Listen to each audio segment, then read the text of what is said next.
أعوذ بالله من الشيطان الرجيم بسم الله الرحمن الرحيم الحمد لله رب العالمين والعاقبة للمتقين والصلاة والسلام على سيد الأنبياء والمرسلين وعلى آله وأصحابه وأهل بيته وأمته أجمعين أما بعد فقد قال الله تعالى في القرآن العظيم والفرقان المجيد بعد أعوذ بالله من الشيطان الرجيم بسم الله الرحمن الرحيم يا أيها الذين آمنوا كلوا من طيبات ما رزقناكم ولا تطغوا فيه فيحل عليكم غضبي ومن يحلل عليه غضبي فقد هوى صدق الله العلي العظيم وقال رسول الله صلى الله عليه وسلم الدنيا كلها ملعون إلا ذكر الله وما والاها أو كما قال رسول الله صلى الله عليه وسلم صدق الله العلي العظيم وصدق رسوله النبي الكريم ونحن على ذلك من الشاهدين والشاكرين والحمد لله رب العالمين يا رب بالمصطفى بلغ مقاصدنا واسمح لنا ما مضى واغفر لنا ما مضى يا واسع الكرم رب اشرح لي صدري ويسر لي امري واحلل عقدة من لساني يفقهوا قولي ربي يسر ولا تعسر وتمم بالخير والسعادة برحمتك يا ارحم الراحمين والحمد لله رب العالمين.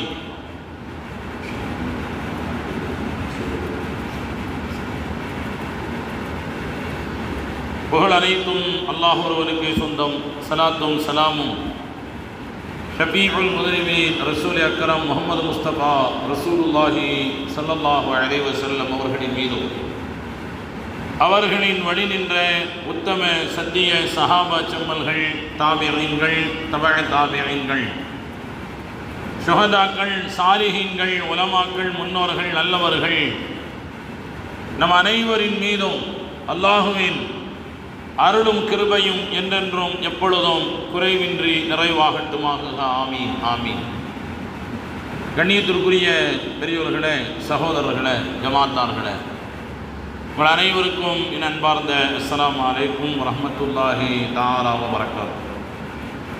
கண்ணியத்திற்குரியவர்களே, அல்லாஹுவின் மகத்தான நல்லருளால் புனிதமிக்க ஜும்மாவுடைய நாளில் அல்லாஹுவின் பேரருளையும் மன அமைதியையும் பெற்றுத்தரக்கூடிய மலக்குமார்களின் அதிகமான வருகையையும் மலக்குமார்களின் துஆக்களையும் வாழ்த்துக்களையும் பெற்றுத்தரக்கூடிய இறை இல்லமாம் பள்ளிவாசலில் அல்லாஹ் நம் அனைவரையும் ஒன்று சேர்த்ததை போன்று இன்ஷா அல்லாஹ் நாளை மறுமையில் நம் அனைவரையும் நரகத்தை விட்டும் பாதுகாக்கப்பட்டவர்களாக, பாவங்களெல்லாம் மன்னிக்கப்பட்டவர்களாக உயர்ந்த சொர்க்கமாம் ஜன்னத்துல் ஃபிர்தௌஸில் அல்லாஹ் நம் அனைவரையும் ஒன்று சேர்த்து நல்லருள் புரிவானாக. ஆமீன் என்ற துஆவோடு இந்த வார ஜும்மாவின் தலைப்பாக இஸ்லாமிய பார்வையில் இன்பச் சுதந்திரம் என்ற தலைப்பின் கீழ் ஒரு சில செய்திகளை உங்களோடு பகிர்ந்து கொள்ள நான் ஆசைப்படுகிறேன்.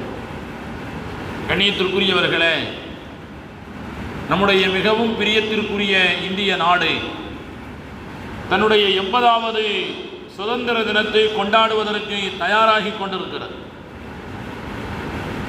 இந்த நேரத்தில்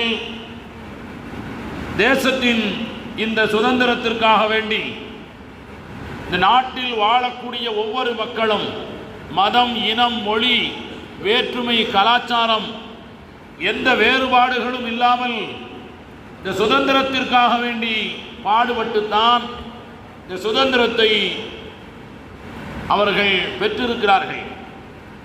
யாரும் யாரையும் விதிவிலக்கு காட்ட முடியாது.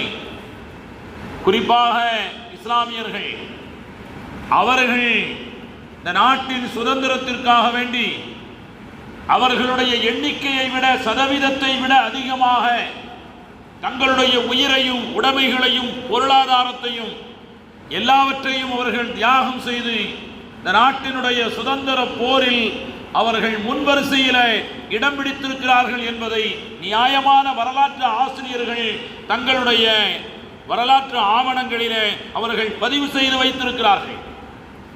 எழுத்தாளர் குஷ்வந்த் சிங் அதை ரொம்ப தெளிவாகவே சொல்லுவார். இந்த நாட்டின் முழு சுதந்திரத்திற்கும் உரிமையை தர வேண்டுமானால் இஸ்லாமியர்களை தவிர வேறு யாருக்கும் அதில் முழு சுதந்திரத்திற்கு உரிமை கோர முடியாது. காரணம், மற்ற தலைவர்கள் எல்லாம் சுதந்திரம் வேண்டுமா வேண்டாமா என்று இருவேறு கருத்துகளுக்கு மத்தியிலே வாழ்ந்த நேரத்தில் இவ்வளவு பகுத்தறிவு கருத்துக்களை பேசிய தந்தை பெரியார் கூட சுதந்திரம் தேவையில்லை என்றுதான் அவர் தன்னுடைய கருத்தை வெளிப்படுத்தினார். அதற்கு காரணம் உண்டு. பிரிட்டிஷார் அவர்கள் அந்நியர்களாக இருக்கலாம், ஆனால் ஊழல் கிடையாது, லஞ்சம் கிடையாது, திட்டங்கள் தெளிவாக இருந்தது, ஆட்சி சிறப்பாக இருந்தது. ஏன் அவர்களை விரட்டிவிட்டு உள்ளூர் அரசியல்வாதிகளிடத்திலே தேசத்தை கொடுத்தால் அவர்கள் அதை நாசமாக்கி விடுவார்கள். எனவே அவனே இருந்து விட்டு போகட்டும் என்பதுதான் பெரியாருடைய கருத்து. அதனால் அவர் சுதந்திரம் வேண்டாம் என்று சொன்னார். ஒரு வகையில் பார்க்க போனால் அவர் சொன்னது போன்றுதான் நடந்துவிட்டது. சுதந்திரம் அடைந்து 6 மாதம் கழித்து தேசத்தந்தை காந்தியடிகள் சுட்டுக் கொல்லப்பட்ட பொழுது ஒரு ஆங்கிலேய பத்திரிகை இப்படி எழுதியது: அடிமை இந்தியாவில், அந்நியர்களின் ஆதிக்கத்தில், பிரிட்டிஷாரின் அடக்குமுறையின் கீழ் இருந்த இந்தியாவில் பாதுகாப்பாக வாழ்ந்த அந்த பெரிய மனிதர் சுதந்திர இந்தியாவில், சொந்த தேசத்தில், விடுதலை பெற்ற தேசத்தில் 6 மாதத்தில் அவர் உயிருக்கு ஆபத்து வந்துவிட்டது என்பதை பதிவு செய்கிறார். கண்ணியத்திற்குரியவர்களே, ஆனால் இஸ்லாமியர்களை பொறுத்தவரையில் சுதந்திரம் என்பது அவர்களுடைய இரத்தத்திலே ஊறிய ஒரு பண்பு. உலகத்தில் பொறுப்புகள் மாறுபடலாம். ஒருவர் ஆசிரியராக இருக்கலாம், இன்னொருவர் மாணவராக இருக்கலாம், கணவனாக இருக்கலாம், மனைவி அவருக்கு கட்டுப்பட்டவராக இருக்கலாம், அதிகாரத்தை ஏற்றுக்கொள்ளக்கூடியவர்களாக இருக்கலாம், பெற்றோர்களாக இருக்கலாம், அவர்களுக்கு பிள்ளைகள் அவர்களுடைய அதிகாரத்தை ஏற்றுக்கொள்ளக்கூடியவர்களாக வாழலாம், ஆட்சியாளர்களாக இருக்கலாம், அவர்களுடைய குடிமக்களாக இருக்கக்கூடியவர்கள் அவர்களுடைய ஆட்சி அதிகாரத்தை சட்டத்திட்டத்தை ஏற்றுக்கொண்டு அதன்படி நடக்கக்கூடியவர்களாக இருக்கலாம். ஆனால் யாரும் யாருக்கும் அடிமை இல்லை. இஸ்லாமிய பண்பு, இஸ்லாமிய தாரக மந்திரம், இந்த உலகத்தில் படைத்த ரப்பை தவிர யாரும் யாருக்கும் அடிமை இல்லை என்கிற அந்த கருத்தை இஸ்லாமிய பாரம்பரியத்தில், இஸ்லாமிய கலாச்சாரத்தில், இரத்தத்தில் நாம் அதை பதிந்து கொண்டதின் காரணத்தினால் சுதந்திரத்திற்கு ஆதரவாக இஸ்லாமியர்கள் தான் முதலில் குரல் கொடுத்தார். இன்று உலகெங்கிலும் இருக்கக்கூடிய மக்தப் மதரசாக்கள், ஆலிம்கள் ஓதக்கூடிய மதரசாக்கள், இது அனைத்துமே ஒரு நேரத்திலே சுதந்திர தாகத்தை ஊட்டக்கூடிய, வெறும் மதக்கல்வியை மட்டுமல்ல, சுதந்திர தாகத்தை ஊட்டக்கூடிய ஒரு அற்புதமான கலாசாலைகளாக இருந்தது. ஜும்மாவின் பேருரைகள் மார்க்க விஷயங்களை மட்டுமல்ல, சுதந்திரத்தை தூண்டக்கூடிய ஒரு மகத்தான இடங்களாக ஜும்மாவினுடைய பேருரைகள் அமைந்திருந்தது. ஃபக்கீர்கள், எத்தனையோ ஃபக்கீர்கள் இருக்கிறார்கள் அல்லவா, நாம் அவர்களை நினைத்துக் கொண்டிருக்கிறோம். வழிப்போக்கர்களாக ஏதோ பாட்டுக்கள் பாடி தப்படித்து மக்களிடத்தில் யாசகம் பெற்று தங்களுடைய வாழ்வாதாரத்தை கழித்துக் கொண்டிருக்கிறார்கள் என்று இந்த ஃபக்கீர்களிலே முன்னோடிகள் சுதந்திர நேரத்தில் சுதந்திர பாடல்களை பாடி மக்களுக்கு மத்தியில் எழுச்சியூட்டியவர்கள் இந்த ஃபக்கீர்கள் தான். அதற்கென்று ஒரு தனி வரலாறு ஆவணமே இருக்கிறது. இப்படி எல்லாவற்றிலும் நாம் பங்கெடுத்திருக்கிறோம். நம்முடைய தேசபக்தியை நாம் யாருக்கும் வெளிச்சம் போட்டு காட்ட வேண்டிய, நிரூபிக்க வேண்டிய அவசியமில்லை. தேசத்தின் பல்வேறு இடங்களும் நம்முடைய தியாகத்தை அது உணர்த்துகிறது. அதனால்தான் சில எழுத்தாளர்கள் இப்படி எழுதுவார்கள்: தியாகத்தின் நிறம் பச்சை, சுதந்திரத்தின் நிறம் பச்சை என்ற புத்தகங்கள் எல்லாம் எழுதியிருக்கிறார்கள். சுதந்திரத்திற்கு முழு உருவத்தை கொடுத்தவர்கள் இஸ்லாமியர்கள் தான். காரணம், நம்முடைய மார்க்கம் சுதந்திரத்தை நமக்கு கற்றுத்தருகிறது. அடிமைப்பட்டு கிடந்த பனு இஸ்ரவேலர்களை அடிமை தளதியிலிருந்து விலக்கி அவர்களை சுதந்திரமானவர்களாக வாழ வைக்க வேண்டும் என்பதற்காக வேண்டித்தான் ஹஜ்ரத் சையதுனா மூசா அலைஹிஸ்ஸலாத்து வஸ்ஸலாம் அவர்கள் நபியாக அனுப்பப்பட்டார்கள் என்ற வரலாறை குர்ஆன் தெளிவாக சொல்கிறது. ஃபிரௌனிடத்தில் அடிமைகளாக இருந்தார்கள் பனு இஸ்ரவேலர்கள். அந்த அடிமைகளிலிருந்து அவர்களை விலக்கி அவர்களுக்கு சுதந்திரம் பெற்றுக் கொடுத்து அவர்களை சுதந்திரமானவர்களாக உலாவரச் செய்ய வேண்டும் என்பதுதான் ஒரே நோக்கம். ஹஜ்ரத் மூசா அலைஹிஸ்ஸலாத்து வஸ்ஸலாம் அவர்கள் நபியாக அனுப்பப்பட்டதனுடைய நோக்கம் என்று அல்லாஹ் குர்ஆன் ஷரீஃபிலே குறிப்பிடுகிறார். பெருமானார் ஸல்லல்லாஹு அலைஹி வஸல்லம் அவர்கள் உலகத்திற்கு நபியாக அனுப்பப்பட்ட நேரத்தில் அரபுலகத்தில் சட்டப்பூர்வமான அடிமைகள் நிறைய பேர் இருந்தார்கள். சட்டப்பூர்வமான அடிமைகள் அவர்களை பொருள்களை விலை கொடுத்துவதை போன்று அடிமை சந்தைகளிலே விலை கொடுத்து வாங்குவார்கள். விலை கொடுத்து வாங்கிவிட்டால் அந்த அடிமைகளுக்கென்று எந்த உரிமைகளும் கிடையாது. ஒரு அடிமை வியாபாரம் செய்யலாம், ஆனால் அவருடைய லாபம் நஷ்டம் அனைத்தும் முதலாளியை சார்ந்தது, எஜமானரை சார்ந்தது. ஒரு அடிமை எங்காவது கடன் வாங்கி செலவழித்து விட்டால் அந்த கடனை நீங்கள் அடிமையிடத்திலே பெற முடியாது, அவருடைய எஜமானர் தான் அதற்கு பொறுப்பு. இப்படி அவர்கள் எந்த உரிமைகளும் இல்லாமல் இருந்தார். ஆனால் அதே நேரத்தில் ஒரே அடியாக அடிமைகளே இனி இல்லை என்று ஒற்றை வார்த்தையில் அடிமை சந்தையை ஒழித்துவிட முடியும். ஆனால் அப்படி செய்துவிட்டால் மக்களின் ஒட்டுமொத்த பொருளாதாரமும் அது தலைகீழாக வீழ்ந்துவிடும் என்கிற காரணத்தினால் இஸ்லாமிய மார்க்கம் சட்டதிட்டங்களை கொண்டு வருகிறது. மனிதர்கள் பாவங்களை விட்டோம் தூரமானவர்கள் அல்ல, பாவங்களோடு பின்னி பிணைந்தவர்கள். மனிதர்கள் செய்யக்கூடிய பாவங்களுக்கு பரிகாரமாக அடிமைகளை உரிமை விடுதல் என்று அல்லாஹ் ஒரு விஷயத்தை கொண்டு வந்தான். கொஞ்சம் யோசித்து பாருங்கள். நாம் செய்கின்ற பாவங்களுக்கு பரிகாரமாக ஒரு மனிதன் தன்னை வருத்திக் கொள்ளலாம், பாவம் செய்தவன் தன்னை வருத்திக் கொள்ளலாம். ஆனால் அடிமைகளை உரிமை விட வேண்டும் என்கிற பரிகாரத்தை அல்லாஹ் ஏன் கொண்டு வந்தான்? இந்த பெயரிலே பாவங்கள் நிறைய மக்களிடத்தில் நடைபெறத்தான் செய்யும், குற்றங்கள் நடைபெறும். அதற்கு பரிகாரம் தேடக்கூடியவர்கள் அடிமைகளை உரிமை விட்டால் இந்த பெயரில் கொஞ்சம் கொஞ்சமாக அடிமைகள் உரிமையாகி விடுவார்கள். ஒரு நேரம் வந்தது, அரபு தேசம் எங்குமே அடிமைகளே இல்லை. இப்பொழுது யார் இருக்கிறார்? அடிமைகளே கிடையாது. அல்லாஹ் எத்தனை இடங்களிலே அடிமைகளை உரிமை விடுவதை சொல்கிறான். அநியாயமான முறையில் ஒருவர் கொல்லப்பட்டு விட்டால் அவருக்கு நஷ்டஈடு அவருடைய குடும்பத்தார்களுக்கு தர வேண்டும். இந்த மனிதர் ஒரு அடிமையை உரிமை விட வேண்டும். தவறான முறையிலே சத்தியம் செய்துவிட்டால் இந்த சத்தியத்தை முறிக்கிறார், அடிமையை உரிமை விட வேண்டும். பரலான நோன்பு வைத்திருந்த ஒருவர் தேவையில்லாத காரணங்களுக்காக வேண்டி அந்த நோன்பை அவர் முறித்துவிட்டால் முதலிலே அல்லாஹ் சொல்கிறான் அடிமையை உரிமை விட வேண்டும். அது முடியாவிட்டால் தான் 60 நபர்களுக்கு உணவளிக்க வேண்டும். அது முடியாவிட்டால் 60 நாட்கள் தொடர்படியாக நோன்பு வைக்க வேண்டும். முதல் குற்றத்தினுடைய முதல் பரிகாரமாக அடிமைகளை உரிமை விடுவதை குறித்து தான் இஸ்லாம் பேசுகிறது. அப்படியானால் அந்த மார்க்கத்தினுடைய ஒவ்வொரு இடத்திலும் சக மனிதன் இன்னொரு மனிதனுக்கு அடிமையாக இருப்பதை இஸ்லாம் ஏற்றுக்கொள்ளவில்லை. சுதந்திரமானவர்களாகத்தான் எல்லோரும் இருக்க வேண்டும் என்பதை மார்க்கம் விரும்புகிறது. ஆனால் சுதந்திரங்கிறது நாம நினைப்பதை போன்று கட்டுப்பாடில்லாத, வரைமுறை இல்லாத ஒரு விடுதலையை மார்க்கம் ஏற்றுக்கொள்ளாது.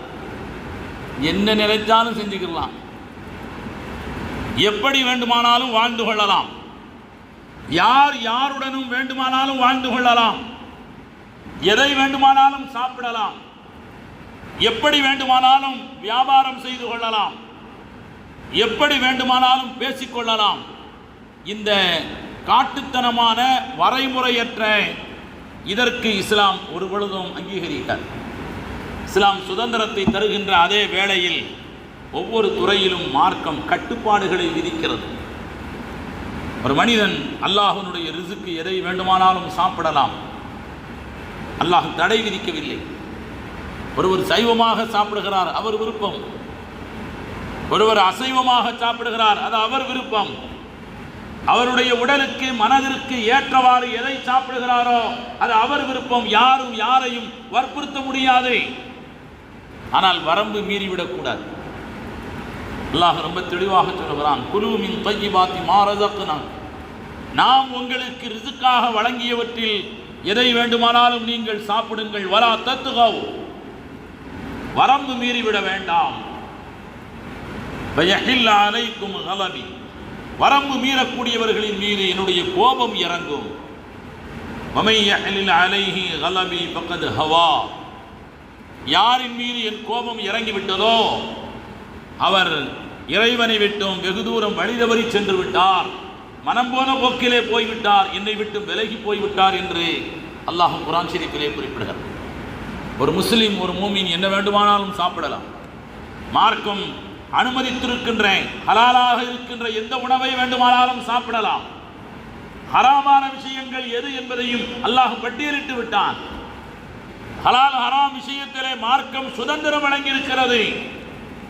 சுதந்திரம் என்று சொன்னால் நம்முடைய வயல், பெரிய வயல் ஒன்று இருக்கிறது. உதாரணத்திற்கு புரிவதற்கு பெருமானார் ஸல்லல்லாஹு அலைஹி வஸல்லம் அவர்கள் நமக்கு ஒரு உதாரணம் சொல்கிறார்கள். ஒரு பெரிய வயல், நம்முடைய ஆடு மாடுகள் அந்த வயலிலே எங்கு வேண்டுமானாலும் அது மேய்ந்து கொள்ளலாம். நம்முடைய வயல், நம்முடைய ஆடுகள். ஆனால் வயலுடைய முடிவிலே நீங்கள் வேலி கட்டி இருக்கிறீர்கள். அந்த வேலிக்கு பக்கத்தில் சென்றால் நீங்கள் கொஞ்சம் உஷாராக இருக்க வேண்டும்.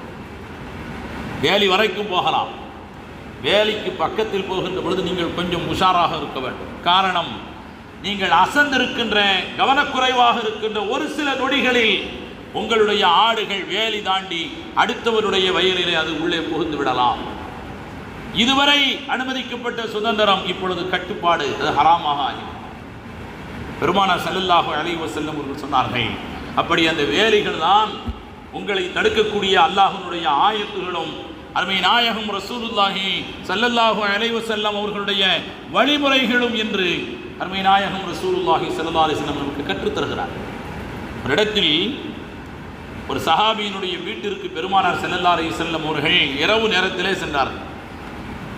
ஒரு காட்டு பகுதியிலே உள்ள ஒரு சஹாபியினுடைய வீட்டிற்கு நபி ஸல்லல்லாஹு அலைஹி வஸல்லம் அவர்களும் சில சஹாபாக்களும் போனார்கள்.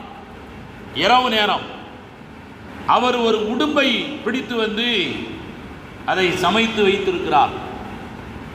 இது என்ன என்று கேட்டார்.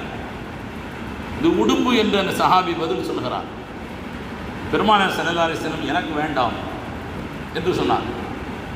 எனக்கு வேணான்னு சொன்னார். அந்த சஹாபி சொன்னார், அஹுர்ரிமத்தி அலைனா யா ரசூலல்லாஹ், அது நமக்கு ஹராமாக்கப்பட்டு விட்டதா அல்லாஹ்வின் தூதர் அவர்களே என்று கேட்ட பொழுது அருமை நாயகம் ரசூலுல்லாஹி ஸல்லல்லாஹு அலைஹி வஸல்லம் அவர்கள் சொன்னார்கள், அல்லாஹ் அதை ஹராமாக்கவில்லை, நீங்கள் விரும்பியவர்கள் சாப்பிடுங்கள். நான் வாழ்ந்த பகுதியிலே, நான் வளர்ந்த இடங்களிலே இதை சாப்பிடுவதற்கு பழக்கம் இல்லை. என் மனதிற்கு அதை ஏற்றுக்கொள்ளவில்லை, எனக்கு அது விருப்பமாக இல்லை. நான் வாழ்ந்த பகுதிகளிலே அதை சாப்பிட்டு பழக்கம் இல்லாததின் காரணத்தினால் எனக்கு அது மனம் பிரியப்படவில்லை, நீங்கள் சாப்பிடுங்கள் என்று சொன்னார். பெருமானார் ஸல்லல்லாஹு அலைஹி வஸல்லம் தன்னுடைய விருப்பத்தை, தன்னுடைய வெறுப்பை மற்றவர்களின் மீது திணிக்கவில்லை. சேச்சா இதெல்லாம் போய் எப்படி சாப்பிட்றீங்க, அது நல்லாவா இருக்கு, இதை எப்படி சாப்பிட்றீங்க என்ற வார்த்தையை பெருமானார் ஸல்லல்லாஹு அலைஹி வஸல்லம் பயன்படுத்தவில்லை, ஹராமாக்கவில்லை. அல்லாஹ் ஹலால் ஆக்கியிருக்கிறான். விரும்பியவர்கள் சாப்பிடுங்கள். நான் வாழ்ந்த பகுதிகளிலே இதை சாப்பிட்டு பழக்கமில்லை, அதனால் நான் அதை சாப்பிடவில்லை. அந்த சஹாபி, மற்றவர்களெல்லாம் சாப்பிட்டார்கள், ஆனால் அந்த சஹாபி பெருமானார் ஸல்லல்லாஹு அலைஹி வஸல்லம் அவர்களின் மீது கொண்ட பிரியத்தின் காரணத்தினால், பேரன்பின் காரணத்தினால் அவர் சாப்பிடவில்லை, அவர் அதை சாப்பிடுவதை தவிர்த்து கொண்டார் மௌத்தாகின்ற வரை. அது அவர் விருப்பம். கண்ணியத்திற்குரியவர்களே, உணவு விஷயத்தில் மார்க்கம் சுதந்திரத்தை தந்திருக்கிறது. நீங்கள் விரும்பிய உணவை சாப்பிடலாம். உங்களுடைய மனதிற்கும் உடலுக்கும் பிடித்தமான உணவை எல்லாம் சாப்பிட சொல்கிறாங்கன்னு சொன்னால் மருத்துவர்கள் சில ஆலோசனைகள் சொல்லியிருப்பார்கள். இதை எதை சாப்பிடாதீங்க, அதை நாம் அனுசரிக்க வேண்டும், அதை நாம் ஏற்றுக்கொண்டுதான் ஆக வேண்டும். மார்க்கம் ஹராமாக்கவில்லை. மருத்துவர்கள் உங்களுடைய உடல் ஆரோக்கியத்திற்காக வேண்டி, உங்களுடைய உயிரை பாதுகாப்பதற்காக வேண்டி, ஏற்கனவே நம்முடைய உடலில் இருக்கக்கூடிய நோய்கள் இன்னும் அதிகமாகிவிடக்கூடாது, அது தொந்தரவை தந்துவிடக்கூடாது என்பதற்காக மருத்துவர்கள் சில கட்டுப்பாடுகளை விதிப்பார்கள். மார்க்கம் விதிக்கவில்லை. அதை நாம் ஏற்றுக்கொண்டுதான் ஆக வேண்டும். நாம் வாழக்கூடிய தேசம் சில கட்டுப்பாடுகளை விதிக்கும். வனவிலங்குகளை வேட்டையாடக்கூடாது, மார்க்கம் தடுக்கவில்லை, அரசாங்கம் தடுக்கும். அதை மீறி செய்தால் அரசாங்கத்தின் நடவடிக்கைகளை எதிர்கொள்ள வேண்டியது இருக்கலாம். கண்ணியத்திற்குரியவர்களே, இஸ்லாமிய மார்க்கம் நாம் உடுத்துகின்ற ஆடையில் நமக்கு சுதந்திரத்தை தருகிறது. பெருமானார் ஸல்லல்லாஹு அலைஹி வஸல்லம் அவர்கள் நம்முடைய ஆடைகளிலே நமக்கு சுதந்திரம் தந்திருக்கிறார்கள். ஒரு சில ஆடைகளை தடை செய்கிறார்கள். பட்டு துணியை பெருமானார் ஸல்லல்லாஹு அலைஹி வஸல்லம் அவர்கள் சொன்னார்கள், அல்லாஹ் தஆலா இந்த பட்டு துணியை என்னுடைய சமுதாயத்தில் ஆண்களுக்கு அல்லாஹ் ஹராமாக ஆக்கியிருக்கிறான், பெண்களுக்கு அல்லாஹ் அதை ஹலாலாக ஆக்கியிருக்கிறான். நாம் அணிகின்ற ஆடைகள் அது எப்படி இருக்க வேண்டும்? ஆண் பிள்ளைகளுக்கு பெண் பிள்ளைகளுடைய ட்ரெஸ்ஸை போடக்கூடாது. கலாச்சாரம் என்ற பெயரில், சுதந்திரம் என்ற பெயரில் பெண்களுடைய ஆடைகளை ஆண்கள் அணிந்து கொள்வதோ, ஆண்களின் ஆடைகளை பெண்கள் அணிந்து கொள்வதோ உலகம் ஏற்றுக்கொண்டிருக்கலாம். அதற்கு கலாச்சாரம் என்று பெயர் சூட்டி இருக்கலாம், அதற்கு நாகரீகம் என்று பெயர் சூட்டி இருக்கலாம். மார்க்கம் அதை ஏற்றுக்கொள்ளாது. ஆண்களுடைய ஆடையை அணிந்து விடுகின்ற காரணத்தினால் நீ ஆணாகவும் மாறிவிட முடியாது. பெண்களுடைய ஆடைகளை அணிந்து கொண்டிருக்கின்ற காரணத்தினால் நீ பெண்ணாகவும் மாறிவிடவும் முடியாது. எனவே ஆண்களுடைய ஆடையைத்தான் அணிய வேண்டும். ஒரு மனிதன் தன்னை அலங்கரித்துக் கொள்வதிலே, ஆணாக இருந்தாலும் பெண்ணாக இருந்தாலும் தன்னை அழகாக வைத்துக் கொள்வதிலே மார்க்கம் சுதந்திரம் வழங்கியிருக்கிறது. இன்னும் சொல்ல போனால் அதை விரும்புகிறது. ஒரு சஹாபி எதிர்த்து கேட்டார், யா ரசூலல்லாஹ், என் ட்ரெஸ்ஸு அழகாக இருக்கணும், நல்ல உயர்தரமாக இருக்கணும், நான் வரக்கூடிய வாகனம், நம்ம வாழக்கூடிய காலத்தில் காரு அல்லது உயர்தரமான இருசக்கர வாகனங்கள், அது அழகாக இருக்கணும், விலை உயர்ந்ததாக இருக்கணும். இந்த சஹாபி கேட்கிறார், நான் அணியக்கூடிய செருப்பு விலை உயர்ந்த செருப்பு, எளிமையாக தான் இருக்கணுங்கிற அவசியம் இல்லை. நீங்கள் எவ்வளவு விலை உயர்ந்த செருப்புகளையும் அணியலாம், எவ்வளவு விலை உயர்ந்த ஆடைகளையும் அணியலாம். இந்த சஹாபிக்கு என்ன பயம் வந்துருச்சுன்னா, பெருமானார் ஸல்லல்லாஹு அலைஹி வஸல்லம் அவர்கள் தற்பெருமையை பற்றி பயான் செய்கிறார். மக்களுக்கு மத்தியில் தற்பெருமையை பற்றி விரிவாக விளக்கமாக பயான் செய்த பொழுது இந்த சஹாபி எந்திரிச்சு கேட்டாரு, என்னுடைய ஆடை விலை உயர்ந்ததாக கண்ணியமானதாக, நான் அணிகின்ற செருப்பு விலை உயர்ந்ததாக கண்ணியமானதாக, என்னுடைய வாகனம் விலை உயர்ந்ததாக பிறர் பார்த்து சந்தோஷப்படுகின்ற அளவிற்கு இருந்தால் அது தற்பெருமையாகுமா என்று கேட்ட பொழுது பெருமானார் ஸல்லல்லாஹு அலைஹி வஸல்லம் அவர்கள் சொன்னார்கள், இன்னல்லாஹ ஜமீலுன் யுஹிப்புல் ஜமால, அல்லாஹ்வே ரொம்ப அழகானவன், அவன் நீங்கள் அழகாக இருப்பதை அல்லாஹ் விரும்புகிறான், நீங்கள் அழகாக இருப்பதை அல்லாஹ் விருப்பதில்லை. தற்பெருமை என்பதும் பணிவு என்பதும் அது மனசு சார்ந்தது என்று பெருமானார் ஸல்லல்லாஹு அலைஹி வஸல்லம் அவர்கள் சொன்னார். ஆடையை ஒருத்தர் சாதாரணமாக உடுத்திருக்கிறார், ஆனால் மனசுக்குள்ள அவருக்கு அகம்பாதம் நிறைய இருக்கிறது. நாம தான் எல்லாரை விட பெரிய ஆளைன்னு நினைக்கிறார். இவர் அல்லாஹ்வினுடைய பார்வையில் சாதாரணமான ஆடை, சாதாரணமான செருப்பு அணிந்திருக்கின்ற காரணத்தினால் உயர்ந்தவராகி விடுவாரா? நிச்சயமாக ஆக முடியாது. ஒருவர் உயர்வான ஆடையை அணிந்திருக்கிறார், உயர்வான காலணி அணிந்திருக்கிறார், உயர்வான வாகனம் வைத்திருக்கிறார், ஆனால் மனதிலே நாம் சாதாரணமான ஆளுதான், எல்லோரும் உயர்ந்தவர்கள் தான், நாம் அல்லாஹ்வுடைய அடியார்களில் நாம் சாதாரண மனிதர்தான் என்ற பணிவான எண்ணம் அவர் மனதிலே இருக்கிறது. அல்லாஹ்விடத்தில் அவர் உயர்ந்தவர் தான். பெருமானார் ஸல்லல்லாஹு அலைஹி வஸல்லம் அவர்கள் ஒரு சஹாபி ரொம்ப கந்தலான ஒரு பழைய ஆடை உடுத்திருந்தார். தொழுகைக்கு வந்த உடனே, தொழுகை முடிஞ்ச உடனே அவங்கள கூப்பிட்டு ரசூலுல்லாஹ் கேட்டாங்க, நீங்கள் சொந்த வீடு இருக்கா அப்படின்னா, வீடு இருக்கு. திருமணம் முடிச்சாச்சா? முடிச்சாச்சு. குழந்தைகள்லாம் இருக்காங்க? இருக்கிறாங்க. சொத்துக்கள் ஏதாவது இருக்கிறதா? இருக்கிறது. என்ன இருக்கிறது? இந்தந்த இடங்களில் சில பேரித்த மர தோட்டங்கள் இருக்கிறது. அதே போன்று சில ஆடு மந்தைகள் இருக்கிறது, சில ஆட்டு மந்தைகள் இருக்கிறது, சில மாடுகளின் மந்தைகள் இருக்கிறது, சில ஒட்டகங்களின் மந்தைகளும் இருக்கிறது, ஒரு 50 அடிமைகளும் இருக்கிறார்கள். அந்த காலத்தில் இவ்வளவுதான் வசதி. பெருமானார் ஸல்லல்லாஹு அலைஹி வஸல்லம் அவர்கள் சொன்னார்கள் ஒரே வார்த்தை, உன்னை பார்த்தா அப்படி தெரியலையேன்னா, உங்களை பார்த்தா அப்படி தெரியலையே, வீடு இல்லாத மாதிரியும் வசதி இல்லாத மாதிரியும் சாப்பாட்டுக்கே வழி இல்லாத மாதிரியும் உன்னை பார்த்தா தெரியுது. லா உரா அலைஹி அஸரு நிஅமதி லில்லாஹி தஆலா, அல்லாஹ் உனக்கு எவ்வளவு நியமத்துகளை வழங்கி இருக்கிறான், அந்த நியமத்தை உன்கிட்ட பார்க்கவே முடியலையே. வஅம்மா பி நிஅமதி ரப்பிக ஃபஹத்திஸ், வல்லுஹா சூராவின் கடைசி வசனத்தை ஓதி காட்டினார்கள். அல்லாஹ் உனக்கு தந்திருக்கின்ற நியமத்துகளை வெளிப்படுத்தி காட்டு. நல்ல ஆடை அணிந்து கொள்ளுங்கள், நல்ல ஆடை அணிந்து கொள்ளுங்கள். அப்பதான் ஏழைகள் உன்னை பார்க்கின்ற பொழுது இவர் பணக்காரர் என்ற எண்ணம் வரும், உன்னிடத்தில் ஏதாவது உதவி கேட்கலாம் என்கிற எண்ணம் வரும். மக்களின் பார்வையில் நீ பணக்காரராகவும் உதவி செய்யக்கூடியவராகவும் உன்னை அறிமுகப்படுத்துவது உன்னுடைய தோற்றம் தானே. நீயே பார்க்கறதுக்கு அப்பாவியா இருந்தால் உன்கிட்ட வந்து யார் எந்த உதவியை கேட்பார்கள்? பெருமானார் ஸல்லல்லாஹு அலைஹி வஸல்லம் அவர்கள் சொன்னார், சில மனிதர்கள் தன் உடலை பராமரித்துக் கொள்வதிலே அக்கறை செலுத்துவதில்லை. பெருமானார் ஸல்லல்லாஹு அலைஹி வஸல்லம் அவர்கள் தொழுது முடித்துவிட்டு உட்கார்ந்து இருக்கின்ற பொழுது சபையிலே ஒருவர் உட்கார போகிறார். தலைமுடியெல்லாம் கலைந்து முடிவெட்டியே ரொம்ப நாள் இருக்கும், மீசதாடி எல்லாம் ஒரு வரைமுறை இல்லாமல் வளர்த்து வைத்திருக்கிறார், ஜடாமுடி மாதிரி வச்சிருக்கிறார். பெருமானார் ஸல்லல்லாஹு அலைஹி வஸல்லம் பேசிக்கிட்டு இருந்த பேச்சை விட்டுட்டு அவரை முதல்ல கூப்பிட்டாங்க. கூப்பிட்டு ஒரு தெருவை சொன்னாங்க, இந்த தெருவுக்கு போங்க, அங்கே ஒருத்தர் கடை வைத்திருக்கிறார், அவரிடத்தில் சென்று உன்னை நீ அலங்காரப்படுத்திக்கொள் என்று சொன்னார். அவர் வெளியூருக்காரங்கனால அவருக்கு அந்த இடம் தெரியாது என்கிற காரணத்தினால் பயானுடைய அந்த சபையிலே இருந்த ஒரு சஹாபியை எழுப்பி உள்ளூர்காரரை அழைத்து இவரை அழைத்து சென்று நான் சொல்லுகின்ற இடத்தில் சொல்லுகின்ற ஆளிடத்திலே விட்டு வா என்று சொன்னார். அவரை அழைச்சிட்டு போறார், முடிவெற்ற கடைக்கு கூட்டு போறார். அங்கே இருக்கின்றவரிடத்தில் இவரை அழகாக மாற்றுங்கள் நபி ஸல்லல்லாஹு அலைஹி வஸல்லம் அவர்கள் சொல்லி அனுப்பினார். அவருடைய முடி வெட்டப்பட்டு தாடியெல்லாம் அதில் தேவையில்லாத பகுதிகளெல்லாம் ஒதுக்கப்பட்டு அழகான தாடியாக அவர் வருகிறார்.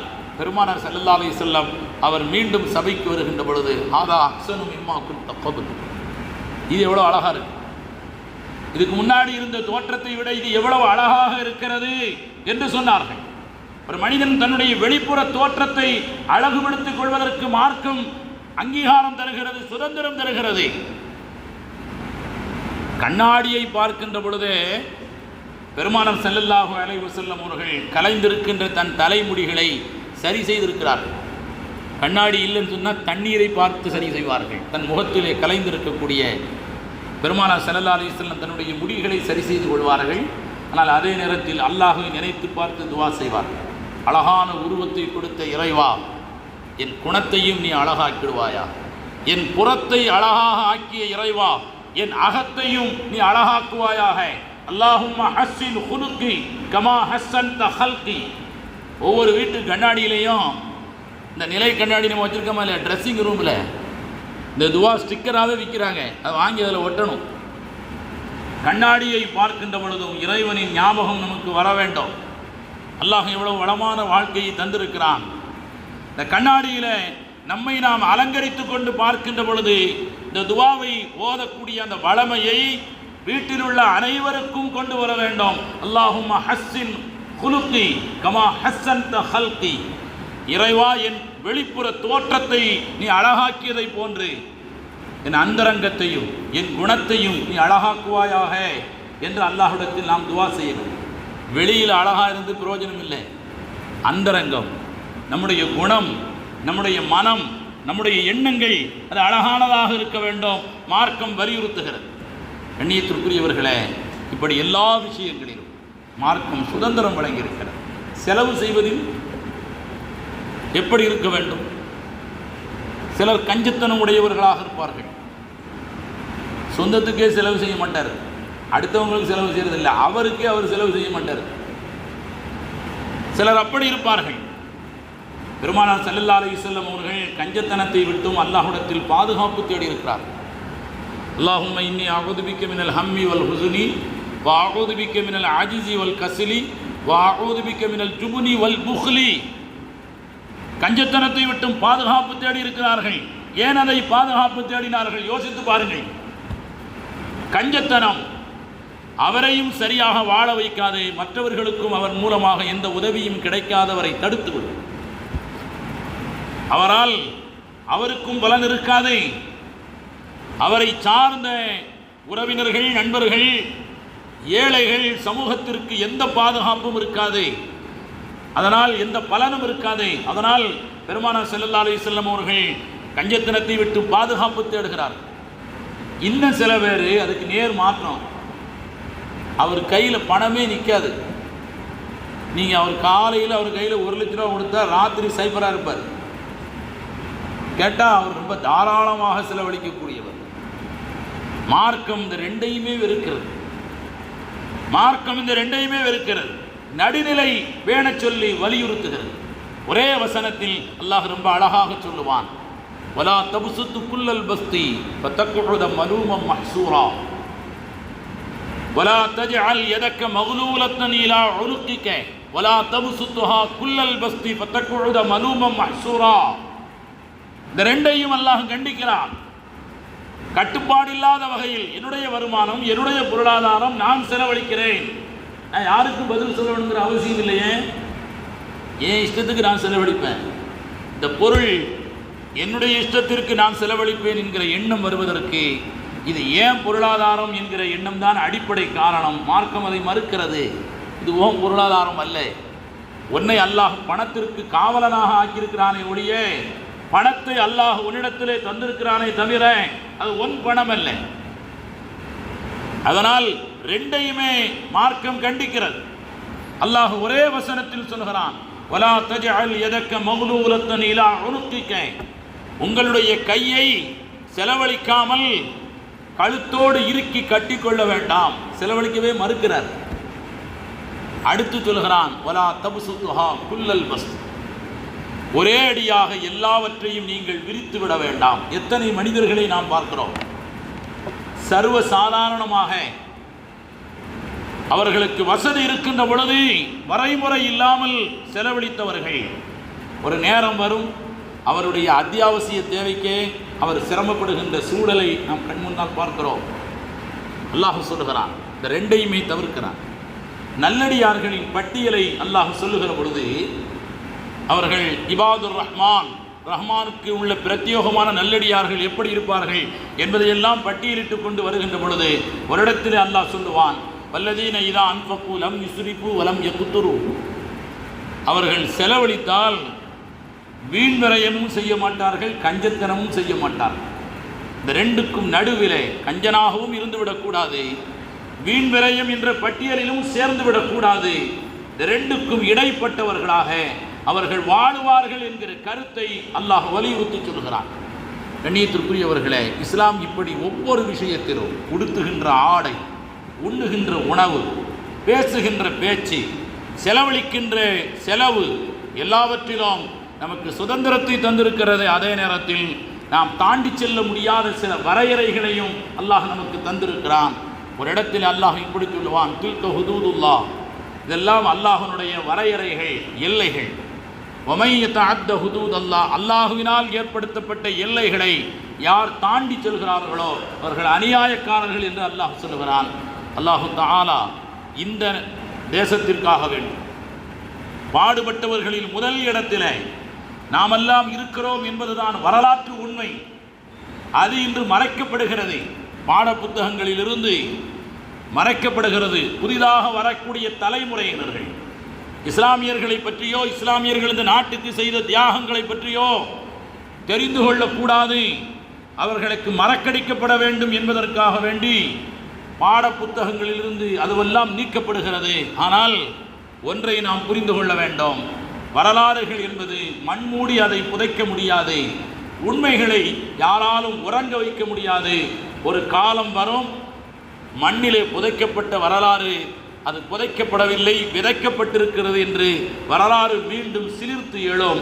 வரலாறுகளை யாரும் மறைக்கவோ மறுக்கவோ புதைக்கவோ முடியாது. அது நிச்சயமாக வரலாறு தன்னை புதுப்பித்து கொண்டே இருக்கும். அல்லாஹு தஆலா நம்முடைய சந்ததிகளுக்கும் நம்முடைய முன்னோர்கள் இந்த மண்ணுக்காக இந்த தேசத்திற்காக எவ்வளவு பாடுபட்டார்கள் என்கிற வரலாற்றை அவர்களுக்கு நாம் சொல்லிக் கொடுக்க வேண்டும், கற்றுக் கொடுக்க வேண்டும். அல்லாஹு தஆலா ஈமானில் நிரப்பமானவர்களாக, இறையச்சத்தில் நிறைவானவர்களாக, தேசபக்தியிலும் முழுமையானவர்களாக நம் எல்லோரையும் அல்லாஹ் ஆக்கி அருள் புரிவானாக. ஆமீன். வ ஆகிரு தஅவானா அல்ஹம்துலில்லாஹி.